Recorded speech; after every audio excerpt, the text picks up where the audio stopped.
Well, I think that this is all going to destroy the Trump presidency. I mean, he may remain in office all the way to the end of his term, but he's damaged goods in a truly serious way. But you want to think about sort of where we stand on the world stage today.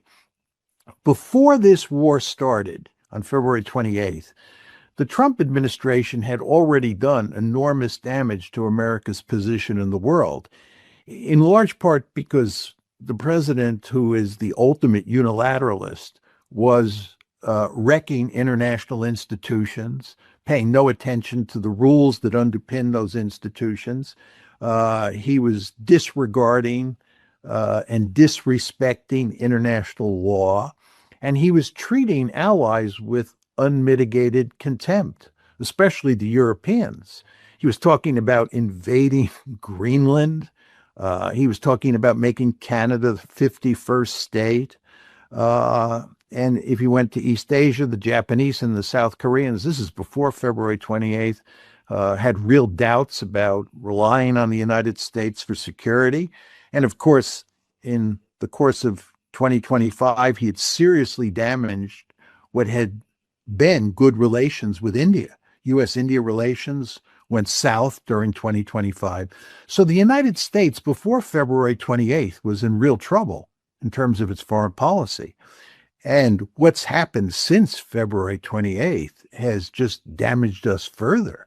If you look at U.S.-European relations, you think about all the damage that was done over the Ukraine war, then all the damage that was done over Greenland. And now we have this situation where President Trump is effectively trying to blame the Europeans for the fact that we can't defeat Iran. He's implying that if only the Europeans had sent their military forces, especially their navies, to the Middle East, we would have been able to break through the Strait of Hormuz and we would have ended Iran's stranglehold on the world economy. But that didn't happen. We failed. But why did we fail? Not because of the United States, but because of the Europeans. So if you think about U.S.-European relations today, they're terrible. And what about other countries around the world? The Japanese and the South Koreans, the Indonesians, the Indians? I mean, the United States is a rogue elephant. Do you want to get too close to the Trump administration? No, you want to keep your distance. So I think in terms of our foreign policy, he has, done even greater damage than he did before February 28th. And I don't see how he digs himself out of this hole. In fact, I think if anything, his behavior will become more erratic with the passage of time. This is a man who thinks he's a genius. He thinks he has the Midas touch. He thinks anything he does works out well, and he always emerges victorious. He simply is not going to be able to make that argument in this case. This is not like all the previous cases that he got away with. And he's therefore seriously damaged goods as president of the United States, even if he manages to shut this one down reasonably quickly. And that remains to be seen, as we were talking about before. And in terms of his standing here in the United States, there's no way he's not going to take a huge hit politically. And you see him already, as you pointed out, going after people like Candace Owens, Tucker Carlson, Alex Jones. These are all people who have been big supporters of his in the past. And he's now in a major league war with them. And this is not going to help his standing. And furthermore, if you just look at what's happening inside the MAGA base, you look at what's happening with Christian evangelicals under the age of 50, I think he has truly profound political problems at home and on the foreign policy front as well. Yeah, I was also expecting that after disaster such as this, instead of going through this process you described before, that is having some openness, where did we go wrong, air out the trouble, learning something from the mistakes, I would assume that he would seek to blame others. I guess the Europeans NATO would be a good fall guy, and also diverted the attention, maybe go for a quick victory that is seize Cuba or Greenland, something like this. Such a shift focus as quick as possible, because you don't want to sit around thinking about all the things, or having too many debates in the country about all the things you did wrong. This can't do anything well for him. So I guess erratic behavior moving forward is a pretty reasonable prediction. But if we take a step back to the wider picture, what do you think the world will look like after this? Because you and I spoke in the past about the emergence of a multipolar world that is simply the international distribution of power suggests the concentration of power we had in the 90s is now dispersed. Now you have many centers of power. The fact that, well, it looks as if this would intensify this development. Well, I think that the United States has obviously lost this war, and that will become manifestly clear to more and more people. That's for sure. I don't think it will diminish American power. I think American power is based on material capabilities. And I think losing this war will not affect how much power the United States has. In making this point, I like to point to the Vietnam War. We lost the Vietnam War. It was a catastrophic defeat. It was a decisive defeat, but it didn't affect American power. We remained as powerful as ever. But this is not to deny for 1 second that losing a war in Iran will have a profound impact on our ability to project that power around the world and to influence other states in ways that are favorable to the United States. So this really matters. So again, I just want to be clear, we will remain as powerful as ever. And we do live in a multipolar world. As you know, Glenn, my argument is we've lived in a multipolar world since 2017. And the other two great powers on the planet are China and Russia, and they're not going away. And in fact, one could argue that they're better off as a result of this war vis-a-vis the United States. But it's not that China and Russia have become more powerful relative to the United States because of the war. I don't think that's what's happened. I think that America's ability to project power and to influence other countries has been seriously damaged, and that works to China's advantage and to Russia's advantage. In other words, just to take the Russian case, the Russian economy has benefited from the United States taking sanctions off of Russia in terms of selling oil. And furthermore, the Russians have benefited from the fact that there are less weapons available for us to give the Ukrainians to fight against Russia, because we're using up weapons and munitions at such a rapid pace in Ukraine. In Iran. So this all works to Russia's advantage. And in terms of China, right, what's happening in East Asia is that we're pulling forces out of East Asia. We're pivoting away from East Asia because we have to move forces that are physically located in East Asia to the Middle East. This works to China's advantage. It doesn't change the balance of power, but it changes our ability to contain China in East Asia. It creates a situation where our allies in East Asia really don't trust us very much anymore. Not only are we pivoting away from East Asia, moving military forces out of the region, but also, can you trust American judgment? Do you think that the United States is a responsible ally that will take care of you in the crunch? I think if you're a Japanese leader or a South Korean leader, the answer to that question is no. You can't depend on the United States the way you once thought that you could, or the way that you once could. So again, you see the damage that we have done to ourselves. And again, to go back to our discussion of the Gulf and where we end up, we may end up losing those 13 bases, never returning to them, and having much less ability to project power in the Gulf after February 28th than we had before February 28th. So you see, our power position around the world in terms of our ability to project power, influence other countries, has been badly damaged. And again, as we were saying, you and I have said on numerous occasions, we have done enormous damage to international institutions, international law, and our treatment of allies before before February 28th. So the United States is in just so much trouble. I think what I meant to say is a relative decline as you have the rise of other powers. Because if Iran could have been knocked out, that would have been something that would have weakened the Russians, the Chinese, and I guess strengthened the hand of the United States. So, but measuring well, the ability to project power in terms of the alliance system as well is probably also a good approach, because as you said, the Gulf states are in a very vulnerable position now.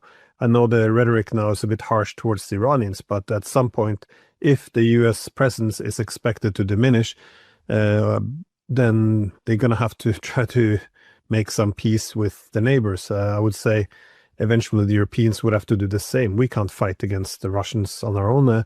If the Americans will reduce their presence, we're going to have to learn how to get along with the Russians. And you can say this is might be some of the calculations they're having in East Asia as well.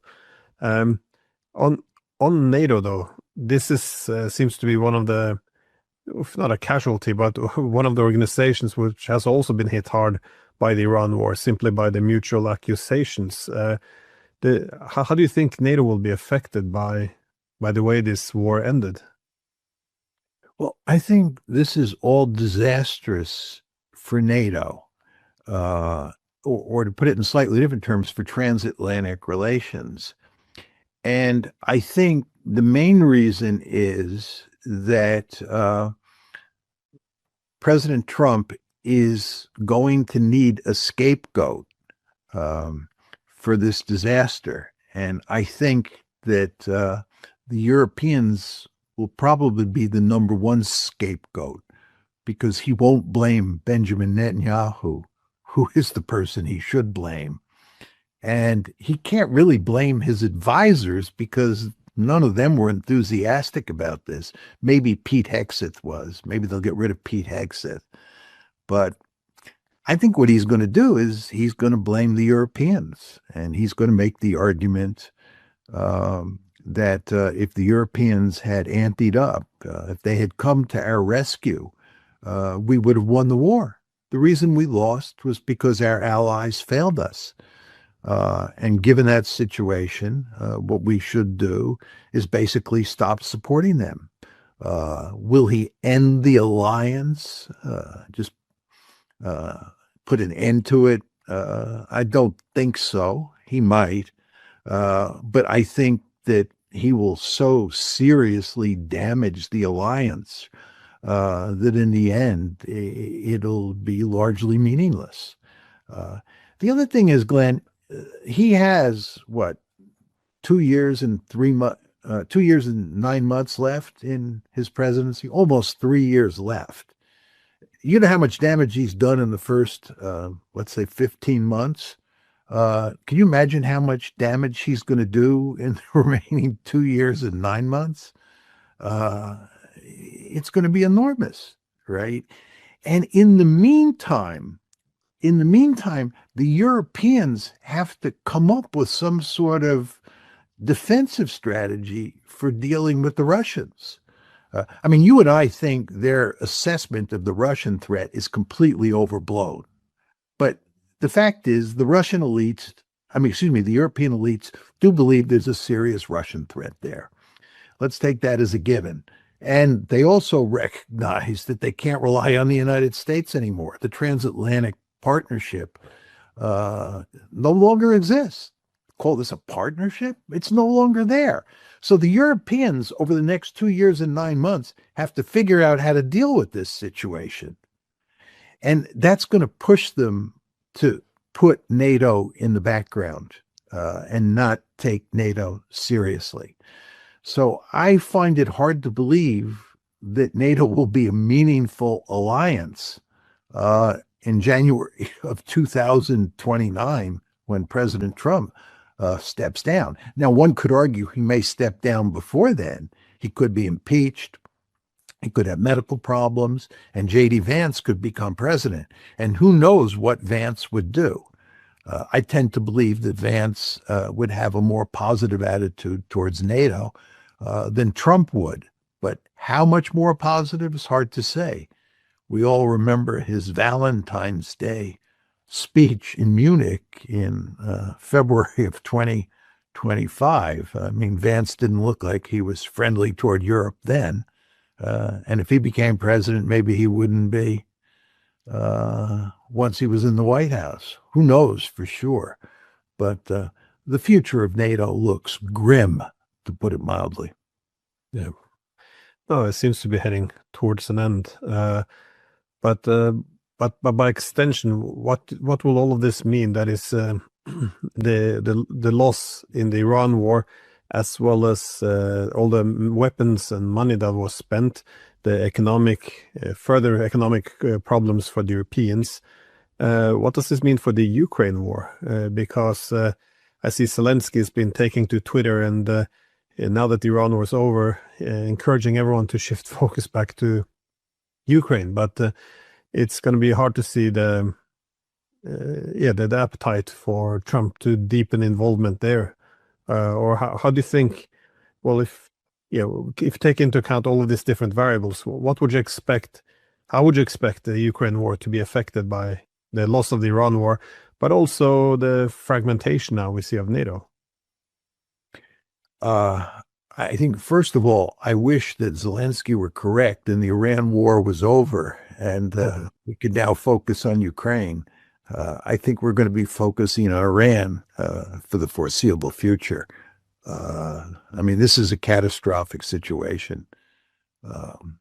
And with regard to Ukraine, let's assume that I'm wrong and that 2 weeks from now, the war is effectively over. I don't think that's going to happen, but let's assume that happens. Okay, and let's assume that we focus on Ukraine. What does that mean? Are we going to give Ukraine a whole bevy of weapons that are going to allow Ukraine to prevail on the battlefield or do well on the battlefield? I think the answer is no. I don't think they're going to get those weapons. We have run down the inventory to the point where the last thing we want to do is give precious weapons and precious military assets to the Ukrainians. It's just not going to happen. And with regard to the Russians, we need Russian oil in global oil markets. We just need it, right, to head off economic catastrophe. And so the Russians are going to continue to do well economically, at least in the short term. And I'm sure the Russians are getting ready to launch a major set of offensives against the Ukrainians. And the Ukrainians, as you and I have talked about many times, are in desperate straits. And we're not in any position to rescue the Ukrainians. And this is a perfect situation for President Trump to say the Europeans are responsible. As you know, he's been pushing in that direction for a long time. So let the Europeans deal with the Ukraine situation, because you want to understand that if people like you and I are right, Glenn, and it's only a matter of time before the Ukrainians collapse on the battlefield and the Russians push them out of Donbass and the Russians conquer even more territory on the Eastern Front, President Trump is going to want to avoid being blamed for that. And he's going to want to blame the Europeans for Ukraine's defeat. So I'm sure he, in his head, is positioning himself to create a situation where if the Ukrainians lose to the Russians and the Russians win a victory in that war, that he can say it's the Europeans' fault. We were in the fight for a long time, and as long as we were in the fight, the Ukrainians did quite well. But we could not go on forever because we had other responsibilities around the world. And by the way, in terms of those other responsibilities in places like the Middle East, the Europeans would not help us. So we were in a position where we had to turn the responsibility for dealing with Ukraine over to the Europeans, and they failed. They are responsible for this defeat. So what he'll do moving forward is he'll blame the Europeans for what's happening in Ukraine, while at the same time not giving the Europeans the necessary weaponry to give to the Ukrainians to hold their own on the battlefield. And furthermore, he'll blame the Europeans for the defeat in Iran. I mean, this is the way President Trump operates. He's not somebody who ever accepts responsibility. So I think that is what the future looks like. Yeah, I think in one tweet he was able to squeeze in both blaming the Europeans for Iran and also say bye-bye to Greenland or something. So he seems to be, preparing both the blame game as well as a distraction, it seems. But no, there's well, you can see what's going to happen, I think, in Ukraine. It's a bit strange the Europeans aren't preparing themselves. They're not sending more weapons, but preparing themselves in terms of picking up the phone. That would be a good first move before this whole thing begins to unravel. But I spoke recently with Colonel Lawrence Wilkerson, and he was making the point that he feels not just the United States, but Europe is growing increasingly irrational. And after that, I thought about asking you actually, because do we have a good theory in international relations about, I guess, rationality and declining hegemons or collective hegemons, both the United States and Europe? Because it seems over the past years now that we're in, well, at least relative decline, as there's problems in society. The assumption we built up a society about, ideological superiority. How would we? Do you expect society and our leaders to embrace, reason fully with military defeat, such as we suffered in Iran, or economic decline, social havoc? I mean, how do you? I know in political realism we assume that the state is rational, but at least for the neoclassical realists, they would challenge this assumption. So how would you assess, or how do you expect the reason or rationality of states to function in the years to come? Well, as you know, I wrote this book with Sebastian Rosado called How States Think, which deals directly with the question of rationality. And in fact, the opening case that we talk about is Putin's invasion of Ukraine on February 22nd, February 24th, 2022. And our basic argument in the book is that states are rational if they pursue a policy that's based on a theory of international politics that makes good sense, that it's a plausible theory. And if you don't have a plausible theory underpinning your policy, then what you are doing is acting irrationally. And we also said that the decision-making process matters as well. You have to have a decision-making process that allows all the key players in the room to voice their opinions in a rational, legal way. So that was our definition. I think if you look at various cases, like Putin's invasion of Ukraine in 2022, I think that was clearly rational. He thought that NATO expansion was a threat to Russia. He thought it was an existential threat, and he launched a preventive war to make sure that Ukraine did not become part of NATO. So that was, in our opinion, a rational decision. One could argue that it was the wrong decision. One could argue it was an illegal decision. One could argue it was an immoral decision. But whether a decision is rational or not depends on whether or not you have an underlying theory that is a proven theory and that theory underpins the policy. Now, let's just talk a little bit about the Europeans. I believe that the Europeans' behavior towards the United States, which often is labeled is irrational, is actually not irrational because it has a simple theory that underpins it, which you can argue is a legitimate theory. What am I saying here?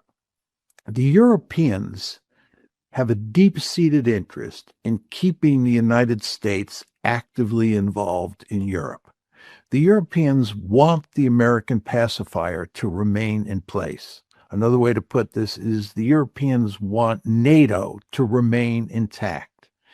And therefore, they want to do everything they can to accommodate the Americans so that the Americans don't get angry at them and the Americans remain in Europe because it's so important from a strategic point of view for the Europeans to have the American pacifier in place.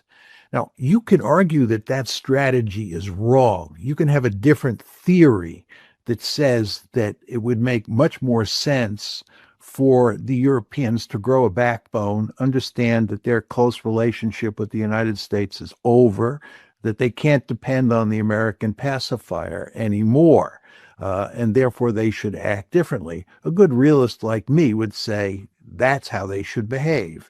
But that's not to say that the strategy they have employed is irrational, because there are different strategies based on different theories out there.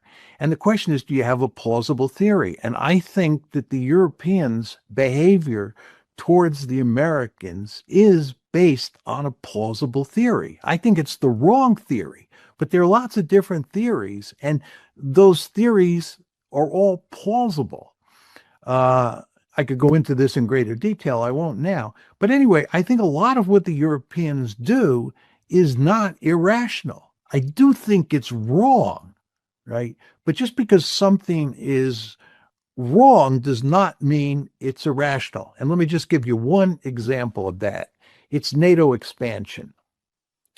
NATO expansion was opposed by almost all realists, because all realists like me have a simple theory that says if you move NATO up to Russia's border, the Russians are going to react and you're going to have conflict. You're going to have really serious trouble.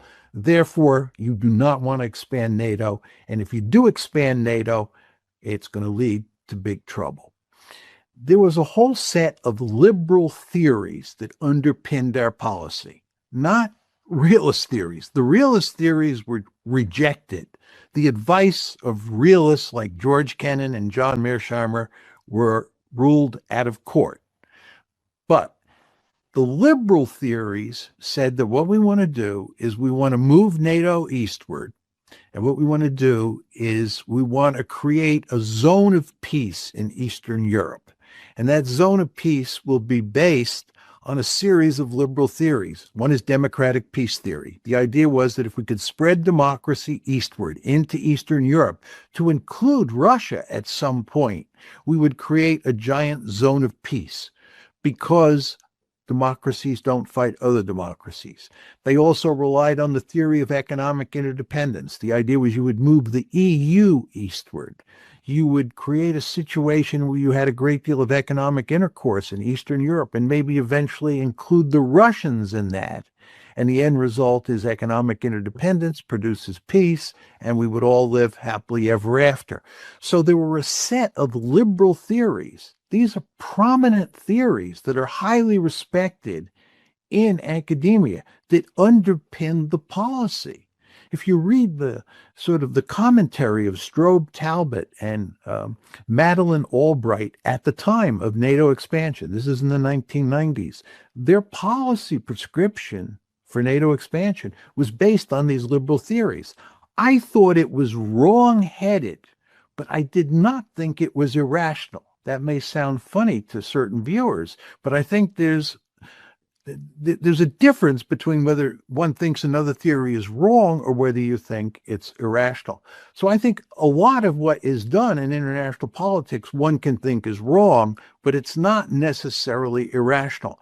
But I could go on, but there are lots of cases of American behavior in particular, but even European behavior in recent times that would fit under the rubric of irrational.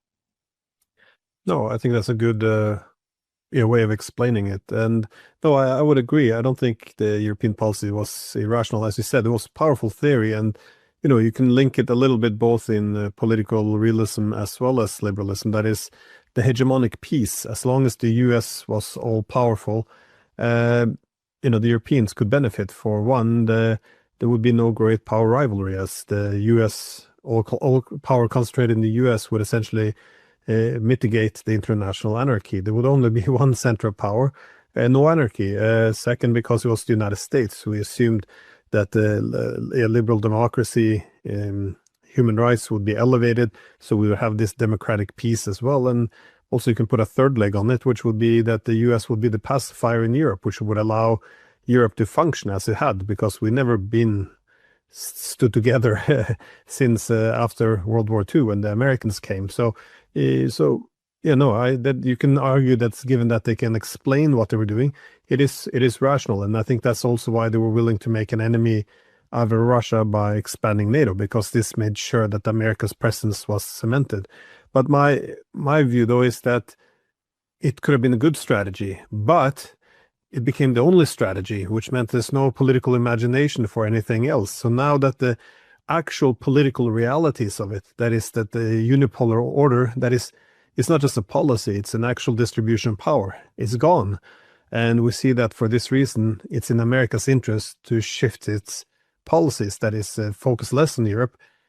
Now it starts to feel irrational, because now we're just, returning to hope and expecting the US to stay in Europe out of, just some alliance of democracies, even though it doesn't serve necessarily its interests. So it is very strange to see. Let me just ask, sorry, yeah. Can I just make two more points about this whole subject of irrationality? Because this is a very important subject. People surely who are watching this show will want to know whether it was rational for President Trump to invade or to attack Iran on February 28th. And I believe it was irrational. And why do I think that? The basic theory that underpinned the decision to attack Iran on February 28th was that we could use air power alone